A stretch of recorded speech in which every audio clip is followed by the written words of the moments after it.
Assalamualaikum warahmatullahi wabarakatuh.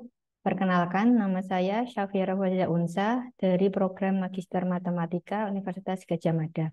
Di sini saya akan menjelaskan topik penelitian saya yang berjudul Optimisasi Alokasi Pembiayaan Penanganan Bencana di Indonesia. Letak geografis di The Ring of Fire menjadikan Indonesia beresiko tinggi terdampak bencana seperti letusan gunung berapi, gempa bumi, banjir, dan tsunami. Bencana-bencana tersebut menimbulkan dampak langsung berupa jatuhnya korban jiwa dan kerugian finansial karena rusaknya infrastruktur perumahan warga dan bangunan-bangunan lainnya.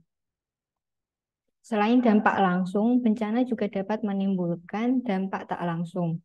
Di antaranya pada bidang sosial, di mana masyarakat diungsikan ke suatu wilayah karena rusaknya tempat tinggal mereka mendorong terjadinya kejahatan di wilayah yang terdampak bencana.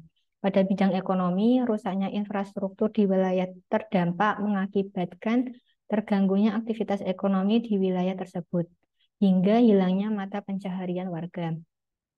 Salah satu kerugian ekonomi terbesar yang ditimbulkan bencana alam terjadi pada tahun 2004 di Aceh ketika gempa dan tsunami meluluhlantahkan wilayah tersebut dengan estimasi kerugian sebesar 51,4 triliun. Sedangkan setiap tahunnya APBN hanya mampu mengalokasikan dana penanggulangan bencana sebesar 3-10 triliun rupiah.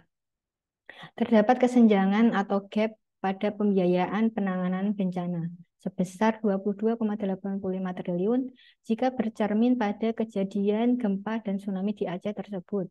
Kesenjangan pembiayaan tersebut yang menyebabkan tertundanya pemulihan hingga aktivitas di wilayah terdampak bencana tidak bisa pulih dalam waktu cepat. Hal ini mendorong diperlukannya alokasi dana pembiayaan pengurangan risiko bencana yang lebih baik untuk mengatasi gap pembiayaan dan dampak ekonomi yang dapat ditimbulkan. Selain itu, ketidakpastian dampak ekonomi yang ditimbulkan oleh bencana tadi dapat diatasi dengan algoritma optimisasi, sehingga alokasi yang dihasilkan efektif dan efisien. Dengan alokasi yang efektif dan efisien tersebut, diharapkan kegiatan ekonomi dapat diharapkan kerugian ekonomi dapat diminimalisir sehingga daerah yang terdampak dapat segera dilakukan pemulihan dan dapat beraktivitas kembali dengan lebih cepat. Sekian penjelasan dari saya. Terima kasih. Wassalamualaikum warahmatullahi wabarakatuh.